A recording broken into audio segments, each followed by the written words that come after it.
Rota 66. Então a história da Bíblia não é uma história moralista, é a história dos grandes atos de Deus na história, recuperando vidas de uma maneira extraordinária e maravilhosa.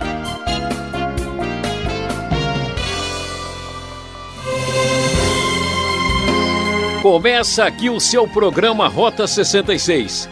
Estamos no início de uma nova série de estudos bíblicos e o livro da vez é Josué. Hoje o professor Luiz Saião traz um tema de suspense e perigo. No capítulo 2 de Josué encontramos os agentes secretos e a mulher de má fama para uma grande aventura. Aonde podemos encontrar gente de fé autêntica? Um contraste chocante, um exemplo de fé. Você sabia que a fé recupera uma pessoa, seja ela na situação que se encontra? Eu sou Beltrão e convido você para uma reflexão com o professor Luiz Saião.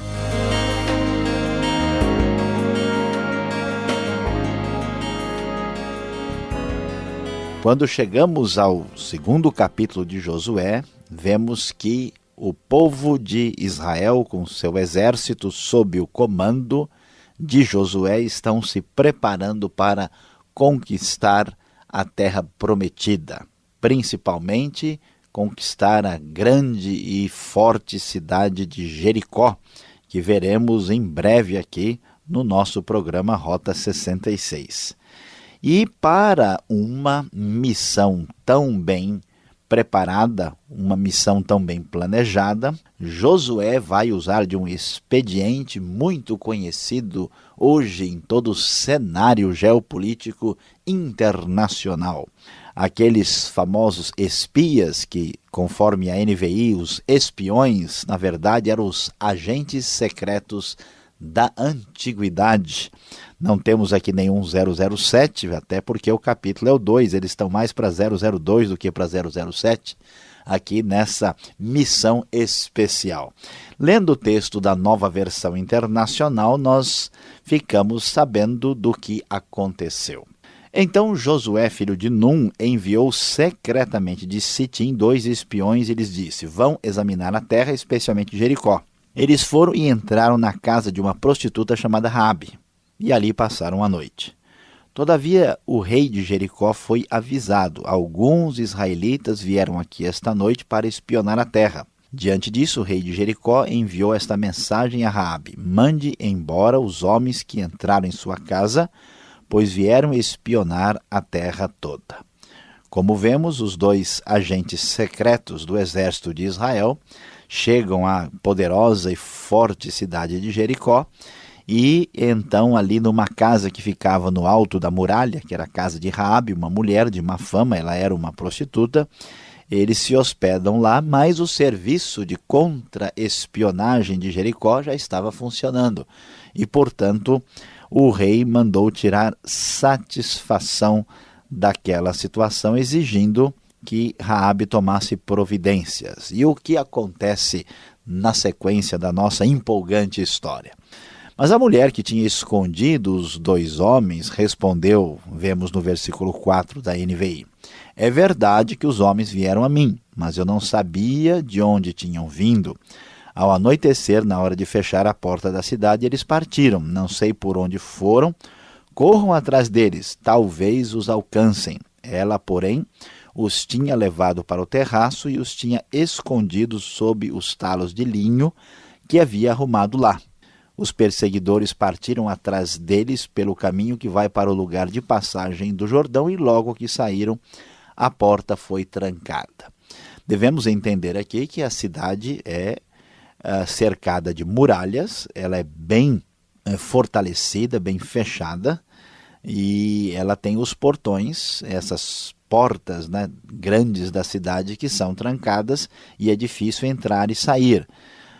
E os homens então foram ajudados de maneira muito surpreendente por esta mulher, que, como era comum nas casas ali da Palestina, ela tinha um terraço em cima, uma espécie de semelhante a uma espécie de laje, quando os homens subiram e ela escondeu-os debaixo dos talos de linho e acabou enganando o serviço policial aqui, que estava à procura deles, e disse que eles tinham saído e eles então correram atrás para tentar encontrar aqueles espiões, os agentes secretos.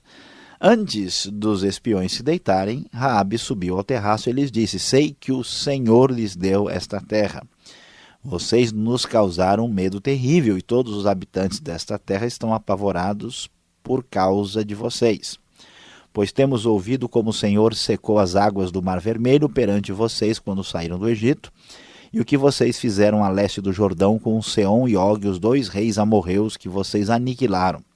Quando soubemos disso, o povo desanimou-se completamente. Por causa de vocês, todos perderam a coragem, pois o Senhor, o seu Deus, é Deus em cima nos céus e embaixo na terra. Jurem-me pelo Senhor que assim como eu fui bondosa com vocês, vocês também serão bondosos com a minha família. Deem-me um sinal seguro de que pouparão a vida de meu pai, de minha mãe, de meus irmãos, de minhas irmãs, de tudo que lhe pertence. Livrem-nos da morte. A nossa vida pela de vocês, os homens lhe garantiram. Se você não contar o que estamos fazendo, nós a trataremos com bondade e fidelidade quando o Senhor nos der a terra. Observem como é surpreendente a atitude de Raabe. Raabe não conhece ainda muito sobre o Deus de Israel, mas só de ouvir falar, ela tem tanta convicção, tem tanta certeza de que o Deus de Israel é o Deus Todo-Poderoso, que ela arrisca a sua vida dizendo o seguinte, que ela tem certeza de que Deus dará vitória a Israel e ela quer já garantir o seu lugar na nova cidade, nas novas condições que a cidade terá depois de conquistada pelo exército do povo de Israel. É impressionante o contraste com tantas pessoas de Israel que duvidavam do poder de Deus, e esta mulher que não vira nenhum milagre sequer, tinha absoluta convicção de que a vitória seria dada pelo Senhor. Portanto, ela faz um trato garantindo o seu futuro. Raabe, então, os ajuda a descer pela janela com uma corda, porque a casa dela estava em cima da muralha ou do muro da cidade, e lhes disse: vão para aquela montanha para que os perseguidores não os encontrem.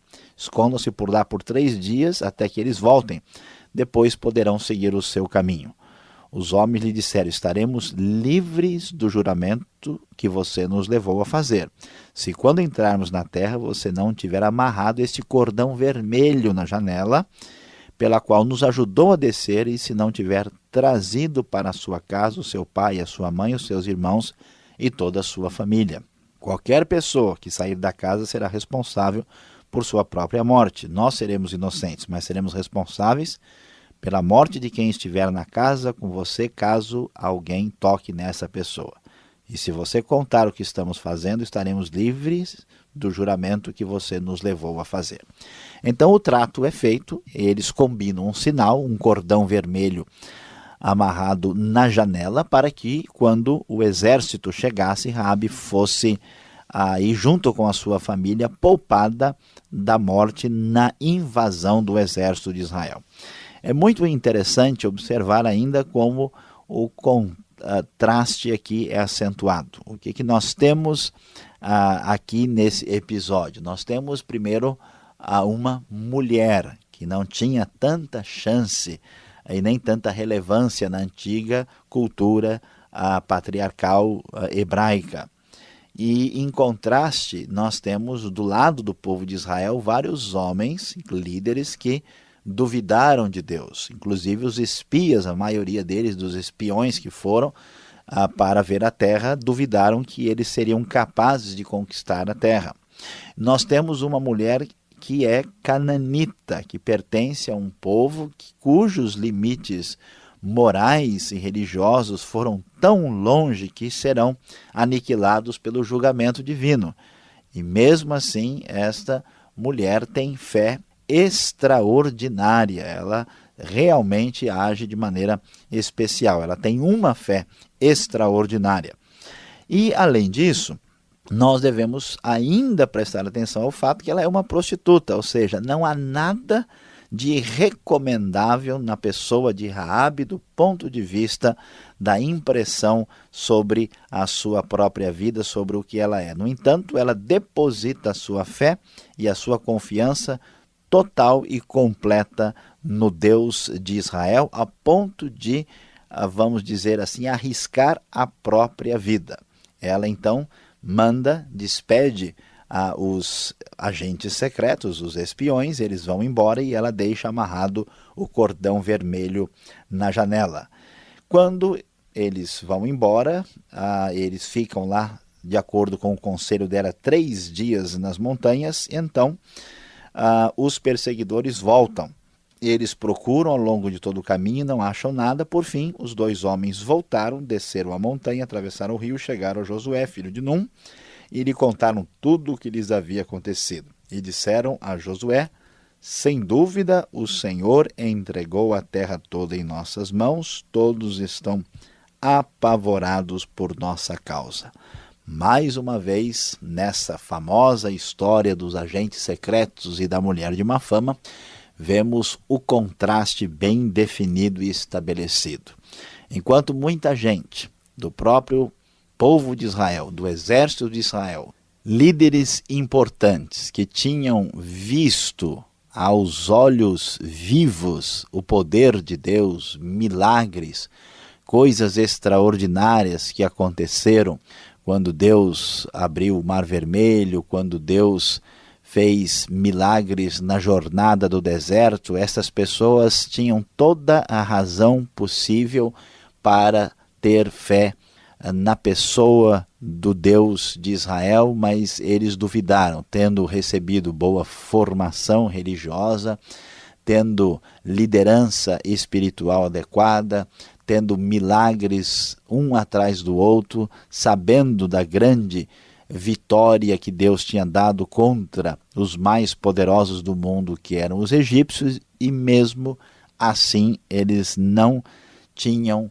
fé em Deus de maneira adequada. Tanto é que achavam que os homens da terra eram gigantes, eram poderosos. Mas esta simples mulher, uma cananita, uma prostituta, uma mulher pagã, completamente longe daquilo que a gente poderia esperar de razoável e elogiável, crê tanto no Deus de Israel que ela deposita a sua fé na vitória do povo de Deus contra o seu próprio povo, tendo a certeza que Deus haveria de dar a vitória a Israel pelo que ele já tinha feito antes. E isso pelo fato dela ter absoluta confiança, pois ela não tinha visto absolutamente nada, nem presenciado um só milagre. Isso é impressionante, é surpreendente e certamente deve nos levar a profunda reflexão.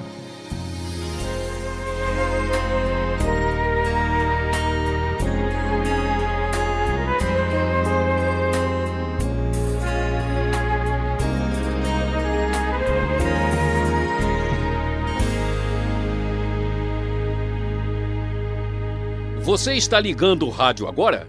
Esse é o programa Rota 66, o caminho para entender o ensino teológico dos 66 livros da Bíblia. Estamos iniciando a série Josué no capítulo 2. Tema da aula de hoje: os agentes secretos e a mulher de má fama. Rota 66, que tem produção e apresentação de Luiz Saião, redação e participação Alberto Veríssimo e na locução Beltrão. Uma realização transmundial. E na sequência vem aí perguntas e respostas.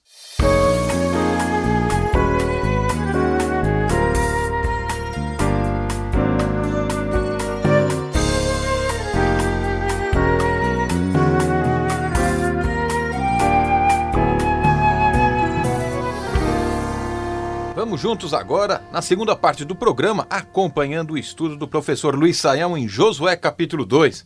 Perguntas e respostas, para você ficar firme nas suas convicções.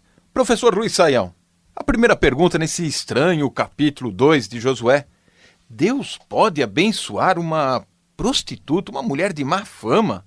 Não estamos indo longe demais com essa história, não estamos querendo ser assim, coração aberto demais, não? Pois é, pastor Alberto, é realmente surpreendente, né, para muitos ler um texto assim, porque geralmente as pessoas têm uma mentalidade na cabeça que não é aquilo que a Bíblia propriamente conta e explica para nós. A grande verdade é que uma prostituta, uma pessoa que vive de prostituição, ela vive numa situação de pecado, e pecado condenável e rejeitável por Deus. E, por outro lado, nós temos outros pecados sérios e graves que às vezes a gente avalia o pecado apenas do ponto de vista social. E às vezes aquilo que a gente acha que não é tão sério e tão grave como a prostituição também é tão sério e tão grave. Por exemplo, na Bíblia, a idolatria é mais séria do que a prostituição, né? Então, o que esse texto vem mostrar para nós é que não importa, presta bem atenção nosso ouvinte aqui para ver, né? Não importa até onde a pessoa chegou, o que importa é até onde ela chegou quando ela sai dessa situação, né? Não importa até onde você se afundou, mas o quanto você subiu. Então, as condições de Raabe são as piores possíveis, né? Ela é cananita, ela é pagã, ela é prostituta, mas pela sua fé em Deus, a gente vai ver a história de recuperação dela de uma maneira muito impressionante. Vai descobrir que depois que ela vai casar com o príncipe de Israel, é uma história que, né, de conto de fadas, né? Uma mulher que saiu dessa situação e foi tão abençoada por Deus porque ela creu plenamente em Deus e depositou toda a sua confiança e a sua vida. Então a história da Bíblia não é uma história moralista, é a história dos grandes atos de Deus na história, recuperando vidas de uma maneira extraordinária e maravilhosa. Mas espera um pouquinho, então, concluindo assim, Deus aprovou a mentira. Veja só, no capítulo 2, lá no verso 4, o verso 6 também, Raabe mentiu. E parece que Tiago, que há pouco estudamos esta série, no capítulo 2, no verso 25, parece que Tiago confirma essa atitude dela, esse comportamento até condenado dela. Pois é, pastor Alberto, hoje você está querendo me pegar, né? Deixando numa situação difícil. Será que Deus aprovou a mentira de Raabe? E aqui nós temos que fazer duas ponderações importantes. A primeira ponderação é que o texto está dizendo o que aconteceu. E aqui nós temos um princípio de interpretação da Bíblia muito importante, que aquilo que o texto descreve não é norma para ninguém. É verdade que Raabe mentiu, é verdade que Raabe enganou, né, os mandados enviados do rei, né, para questionar, ela os despistou e falou que os homens tinham ido embora. Isso é uma inverdade, e nós sabemos que ela foi bem sucedida na sua mentira, mas em nenhum momento a Bíblia diz que Deus aprovou ou Deus concordou com essa mentira. E além do mais, Raabe está agindo com o conhecimento e com a luz que ela tem a respeito daquilo que é certo e que é errado. A sua intenção é boa, o seu método não é o melhor possível. Então o texto não é normativo para nós, não está dizendo que isso é uma regra, uma maneira de proceder. Agora, você mencionou Tiago 2,25. Tiago 2,25 de fato diz que Deus abençoou Raabe, mas veja bem, o texto não diz que Deus abençoou Raabe porque ela mentiu.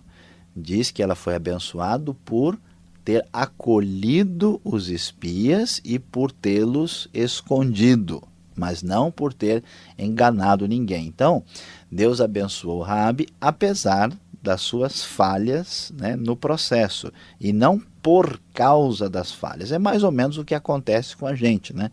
O ouvinte do Rota 66, essa semana que passou, com certeza fez muita coisa errada. Fez muitas coisas, talvez, às vezes difíceis de ser evitadas, contextualmente difíceis.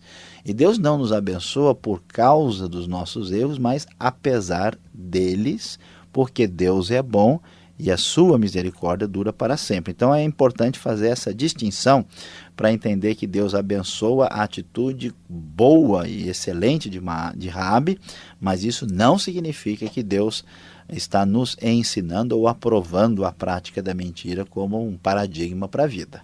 Tá certo, já que Raabe então está sendo um instrumento de Deus para acolher os espias, para beneficiar o povo, por que então é necessário essa destruição em massa da cidade? Por que tanta violência? Porque o povo de Deus vem em cima passar.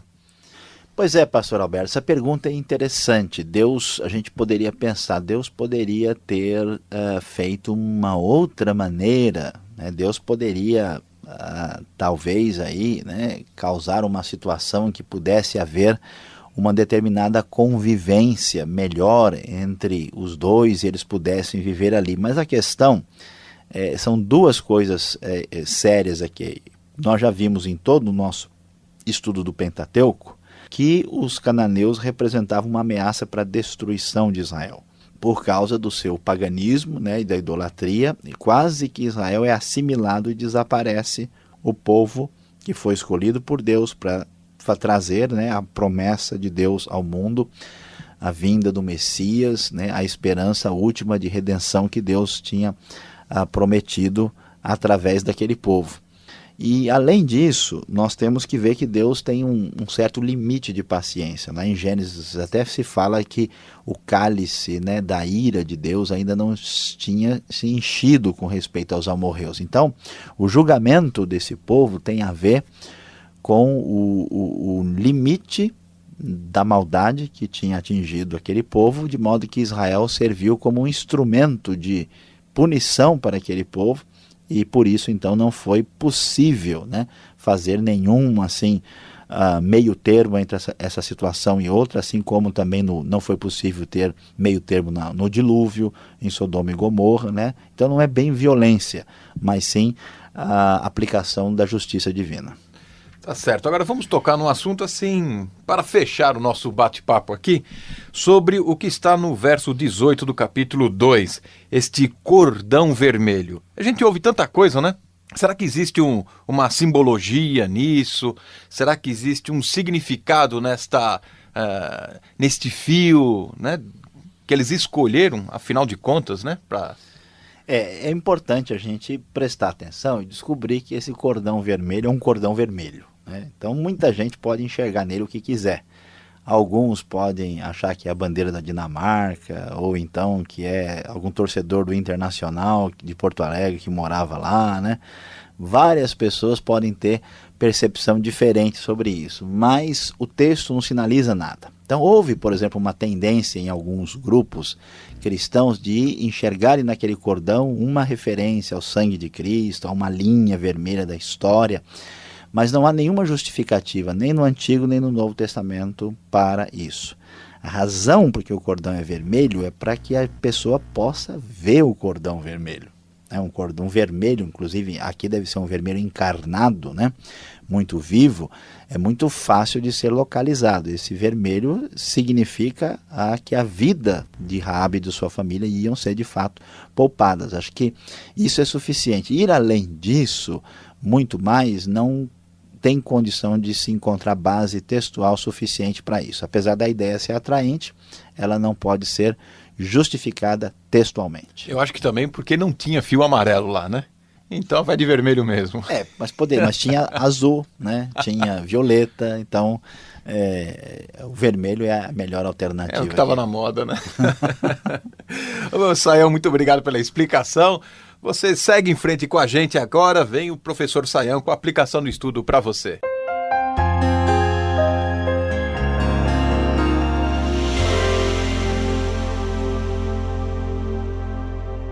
Hoje estudamos Josué capítulo 2 e vimos aqui uma história muito interessante sobre Raabe e os dois espiões. Falamos sobre os agentes secretos e a mulher de má fama.